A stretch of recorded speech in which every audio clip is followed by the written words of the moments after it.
नमस्कार, मैं प्रवीण गौतम और आप देख रहे हैं पब्लिक मीटर। दोस्तों, वीडियो में इस मुद्दे पर बात करेंगे कि काली टी शर्ट पहनकर पीएम मोदी को जवाब देने के लिए संसद में क्यों पहुंचते हैं सांसद। पीएम मोदी की मस्करी का जवाब देने के लिए काली साड़ी पहनकर महिला सांसद क्यों पहुंचती हैं और उसके बाद काला टीका पर पीएम मोदी को जबरदस्त सुनाती हैं। आखिरकार पीएम मोदी ने मस्करी करते हुए विपक्ष का मजाक उड़ाते हुए ऐसा क्या बोला था। मोदी सरकार जो महिला आरक्षण बिल लेकर आई उसको परिसीमन के साथ जो जोड़ दिया गया है कि पहले परिसीमन होगा, सीटों की संख्या बढ़ाई जाएगी, उसके बाद महिला आरक्षण को लागू किया जाएगा। तो ये जो फॉर्मूला है इसका विपक्षी नेता लगातार विरोध कर रहे हैं और परिसीमन को लेकर तमाम विपक्षी दलों को आपत्ति है। और इसी विरोध में तमिलनाडु के मुख्यमंत्री एम.के. स्टालिन काले कपड़े पहनकर बिल को जलाते हैं, काला झंडा लहराते हैं और इसका ही मजाक उड़ाया था पीएम मोदी ने संसद में। काला टीका वाला डायलॉग मारते हुए पीएम मोदी ने क्या बोला था, जरा सुनिए। हर एक के अपने राजनीतिक कारण होते हैं और पराजय का डर जरा हैरान करने वाला होता है, लेकिन अपने यहाँ जब कोई भी शुभ काम होता है उसको नजर न लग जाए, इसलिए काला टीका लगाने की परंपरा है। मैं आपका धन्यवाद करता हूं काला टीका लगाने के लिए, बहुत बहुत धन्यवाद। हालांकि पीएम मोदी ने यह डायलॉग पहली बार इस्तेमाल नहीं किया है। वो बार बार विपक्ष का मजाक उड़ाते हुए सत्ता के अहंकार में इस तरह के बयान देते रहते हैं। लेकिन दोस्तों, क्या विपक्ष का इस तरह मजाक उड़ाना चाहिए जब संसद में संविधान संशोधन के लिए मोदी सरकार को 2/3 बहुमत की जरूरत है इस बिल को पास कराने के लिए। ऐसे में विपक्ष से सहयोग मांगने की बजाय पीएम मोदी विपक्ष का मजाक उड़ाते हैं। तो सवाल यह उठता है कि क्या सरकार वाकई विपक्ष का सहयोग चाहती है या नहीं चाहती है। एक तरफ पीएम मोदी विपक्ष पर आरोप लगाते विपक्ष को डराते हैं कि अगर हमारा साथ नहीं दिया तो देश की महिलाएं माफ नहीं करेंगी, और दूसरी तरफ विपक्ष का मजाक भी उड़ाते हैं। इस मजाक उड़ाने को लेकर पीएम मोदी के बयान के बाद डीएमके के सांसद, तमाम सांसद काली टी शर्ट पहनकर आते हैं, काली शर्ट पहनकर आते हैं, काली साड़ी पहनकर कनिमोझी संसद में आती हैं और उसके बाद पीएम मोदी को क्या क्या सुनाती हैं, जरा सुनिए। Our Chief Minister, our party president, sir, yesterday has promised the people of Tamil Nadu that not one seat will be lost on his watch. And yesterday, when the DMK floor leader mentioned in Parliament that our leader, M.K. Stalin, hoisted a black flag, you dismissed it by saying that black flag or blue flag does not matter. You brushed it aside. Yes, sir, you brushed it aside by saying a black flag or a blue flag does not matter. A black flag is a sign of protest.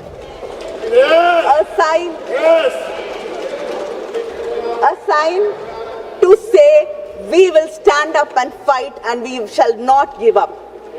And I like to remind you that a blue flag, sir, is the color Dr. Baba Saheb Ambedkar chose for his party flag.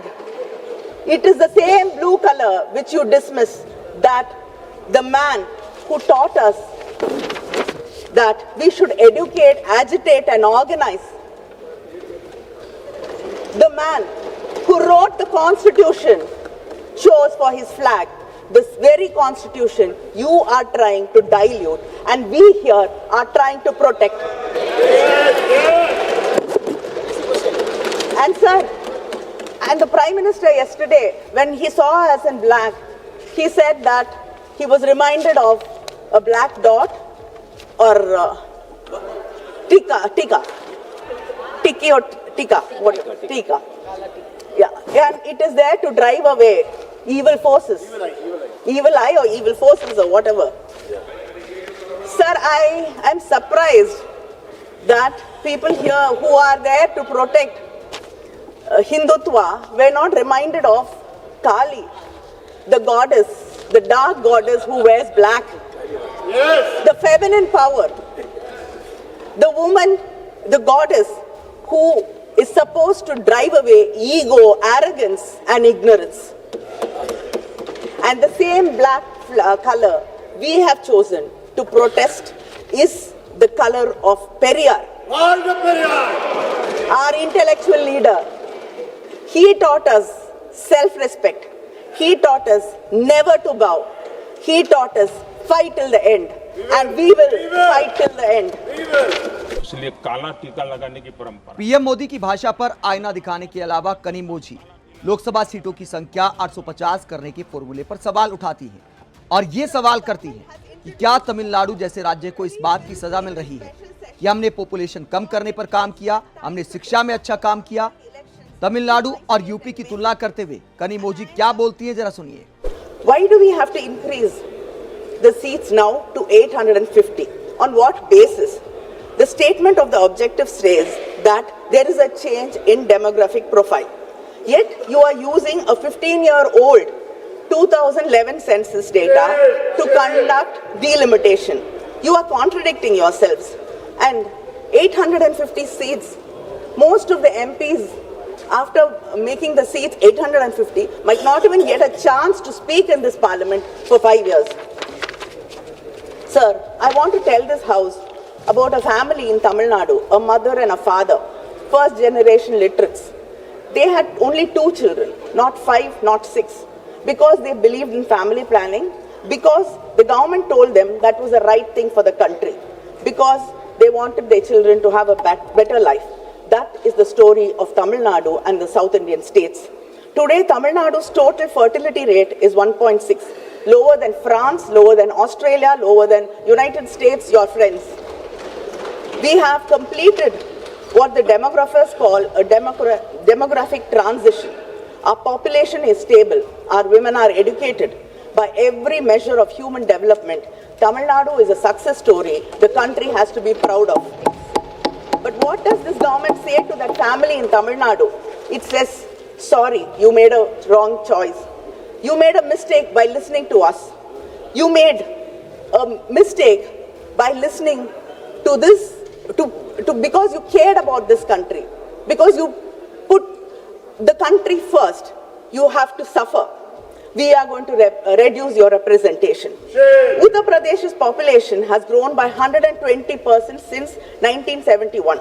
Tamil Nadu's only by 15%. And contrary to what the Home Minister said yesterday, Clause 4 of the Delimitation Bill clearly states that the allocations of seats will be on the basis of the latest census figures. The Home Minister says one thing, the bill says another thing. Now the latest available census is 2011. But again, according to the 2011 formula, UP gains 13 seats. Tamil Nadu loses 11 seats. But the Home Minister yesterday told us that by increasing 50%, Tamil Nadu will gain 39 seats, and which has 39 seats will gain 59. Sir, our ideological leader Periyar taught us, justice is not giving every person the same thing. Justice is giving every person what they need and what they deserve. But unfortunately, your government thinks what it needs and what it deserves is what the whole nation deserves and what the whole nation needs.